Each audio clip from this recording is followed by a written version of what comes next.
নমস্কাৰ ই কক্সালে স্বাগতম জনাইছো ছাত্ৰ-ছাত্ৰীসকল মই জ্যোতি দাস আজি আমি পঢ়িম ষষ্ঠম শ্ৰেণীৰ ভূগোল খণ্ডৰ চতুৰ্থটি পাঠ দেশ মহাদেশৰ কথাৰ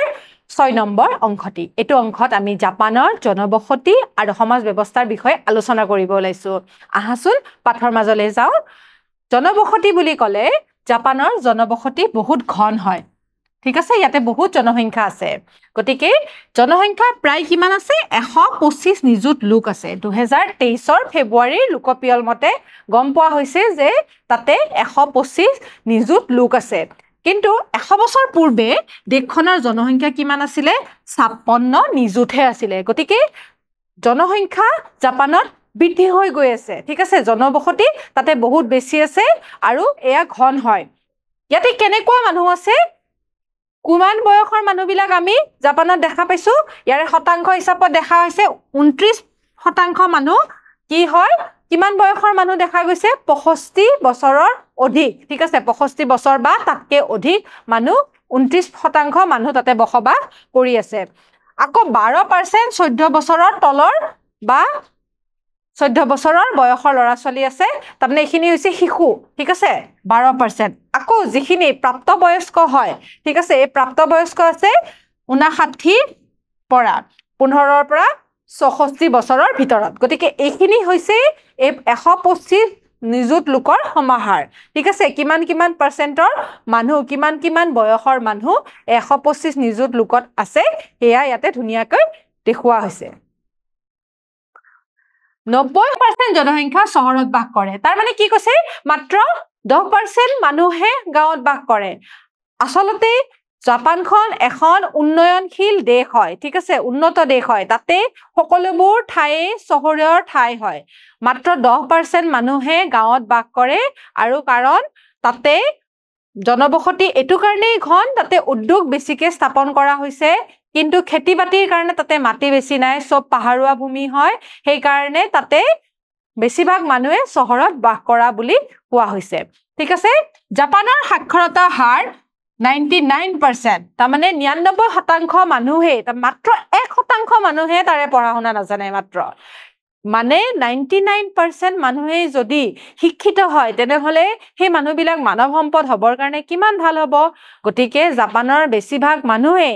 মানৱ সম্পদ ৰূপত পৰিণত হৈ গৈছে এতিয়া আমি জাপানৰ ধৰ্মৰ বিষয়ে অলপমান চাও আহা জাপানত কি ধৰ্ম আছে শিন্তো ধৰ্ম আমাৰ যেনেকে হিন্দু মুছলমান ধৰ্ম খ্ৰীষ্টান ধৰ্ম থাকে সেইদৰে জাপানৰ ধৰ্মটোৰ নাম হৈছে শিন্তো ধৰ্ম এটো হৈছে পৰম্পৰাগত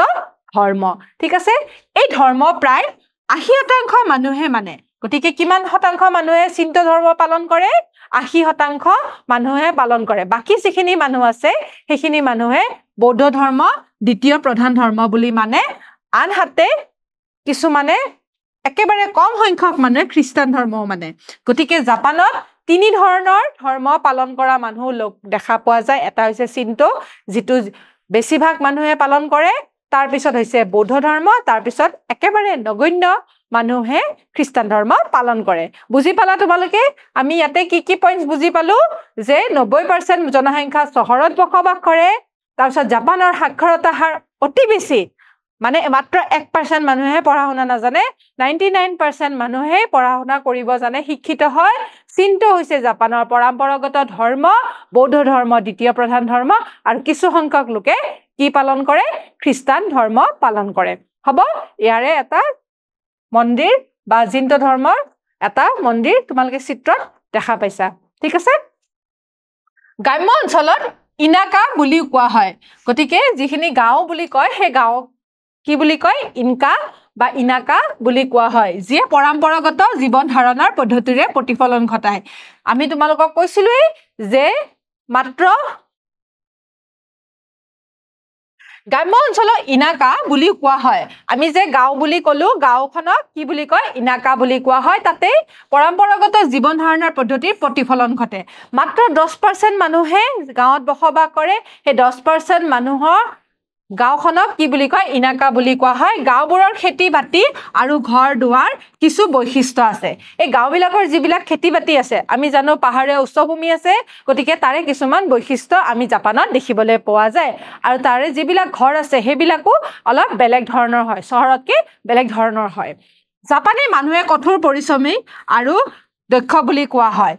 আমি অলপ আগতেই কৈছো যে 99% মানুহে শিক্ষিত হয় আৰু সেই মানুহবিলাক বহুত কঠোৰ পৰিশ্ৰমী হয় আৰু দক্ষ হয় সকলো কামতে নিপুণ হয় ঠিক আছে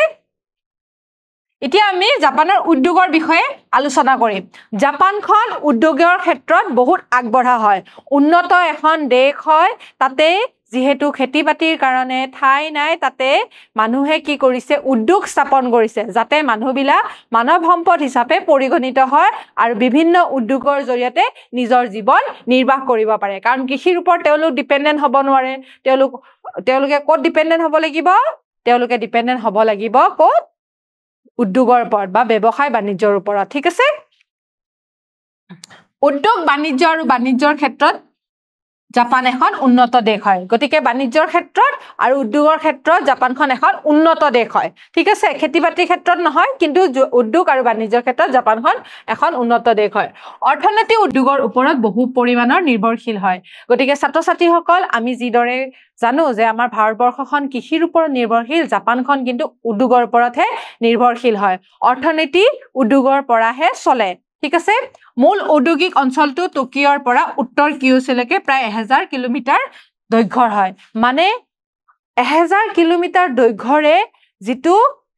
অঞ্চল আছে টকিঅৰ পৰা উত্তৰ কিয়োটোলৈকে সেই কিয়োটোলৈকে যিখিনি ঠাই আছে অঞ্চল আছে তাতে অকল উদ্যোগে স্থাপন হৈছে আৰু এই উদ্যোগ কেইখন অঞ্চলকেইটাক আমি কি নামেৰে নামকৰণ কৰিছে চোৱাচোন টকিঅ ইয়োকোহামা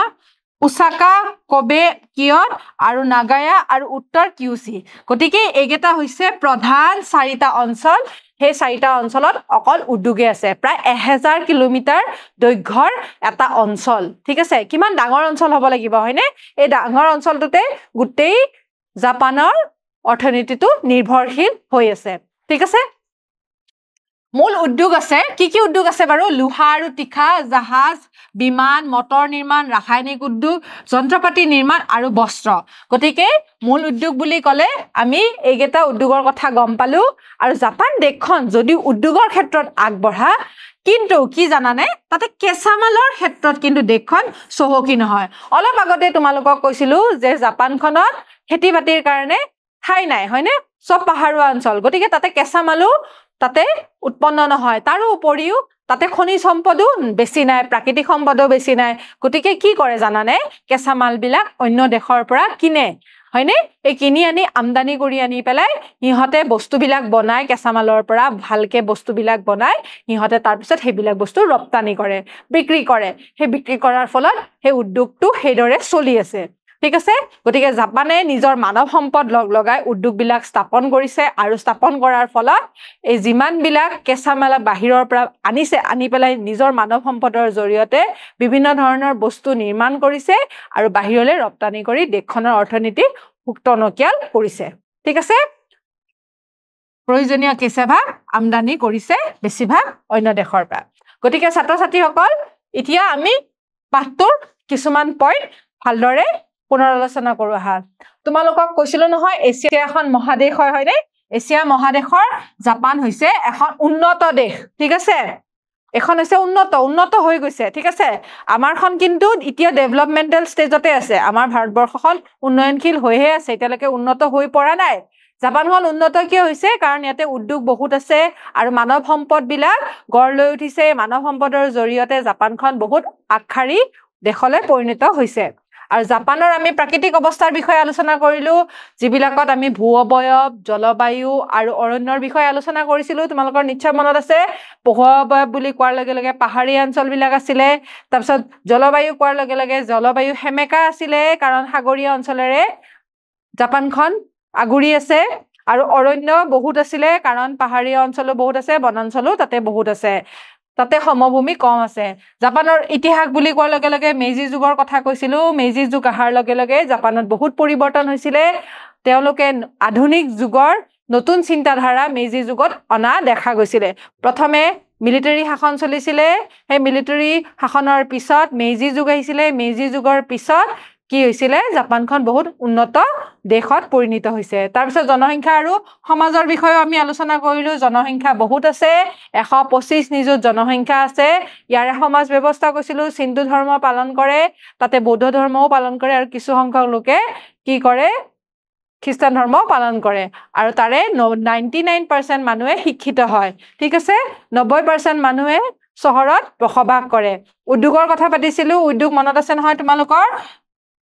ইয়াতে বিভিন্ন ধৰণৰ উদ্যোগ স্থাপন হৈছে লুট তিখাৰ বিমান মটৰ ৰাসায়নিক দ্ৰব্য বিভিন্ন ধৰণৰ উদ্যোগ স্থাপন কৰিছে আৰু এই উদ্যোগবিলাক স্থাপন কৰোতে কেঁচামাল বিলাক অন্য দেশৰ পৰা আনি পেলাই তেওঁলোকে বনাই পেলাই বেলেগ দেশত ৰপ্তানি কৰিছিলে গতিকে ছাত্ৰ ছাত্ৰীসকল আজি আমি এছিয়াৰ জাপানৰ দেশৰ বিষয়ে এই পইণ্ট কেইটাৰ জৰিয়তে পুনৰালোচনা কৰিলো আহাচোন কেইটামান প্ৰশ্ন চাওঁ এতিয়া বৌদ্ধ ধৰ্ম হৈছে জাপানৰ প্ৰধান ধৰ্ম শুদ্ধ নে অশুদ্ধ ক'ব পাৰিবানে বৌদ্ধ ধৰ্ম জাপানৰ প্ৰধান ধৰ্ম নহয় দ্বিতীয় ধৰ্মহে হয় প্ৰথম ধৰ্মটো আছিলে শিন্টো ধৰ্ম এটো অশুদ্ধ উত্তৰ শুদ্ধ নহয় ঠিক আছে শিন্টো হৈছে প্ৰধান ধৰ্ম তাৰ পিছত 2 নম্বৰ প্ৰশ্নটোত আছে জাপানৰ গাঁৱক কি বুলি কোৱা হয় জাপানৰ গাঁৱত 10% মানুহে বসবাস কৰে এইবিলাকক ইনকা বুলি কোৱা হয় নাকা বুলি কোৱা হয় ঠিক আছে 3 নম্বৰ প্ৰশ্নটো চাওঁচোন জাপানৰ উদ্যোগসমূহ 1.5 কিলোমিটাৰ পৰ্যন্ত জুৰি আছে 1000 কিলোমিটাৰ পৰ্যন্ত জুৰি আছে তাৰ মানে জাপানৰ টকিঅ চহৰৰ পৰা ৰাজধানী টকিঅ চহৰৰ পৰা উত্তৰ কিয়োটোলৈকে উদ্যোগেই আছে ঠিক আছে 1000 কিলোমিটাৰ উদ্যোগ তাতে স্থাপন হৈ আছে ঠিক আছে গতিকে ছাত্ৰ ছাত্ৰীসকল আমি আজি জাপানৰ জনসংখ্যা আৰু উদ্যোগসমূহৰ বিষয়ে বা সমাজ ব্যৱস্থাৰ বিষয়ে আলোচনা কৰিলো আশা ৰাখিছো তোমালোকে অলপ হলেও বুজি পাইছা অহা ক্লাছত আমি এইটো পাঠৰ পাঠভিত্তিক অনুশীলনীত থকা প্ৰশ্নসমূহ আলোচনা কৰিম তেতিয়ালৈ সামৰিছো নমস্কাৰ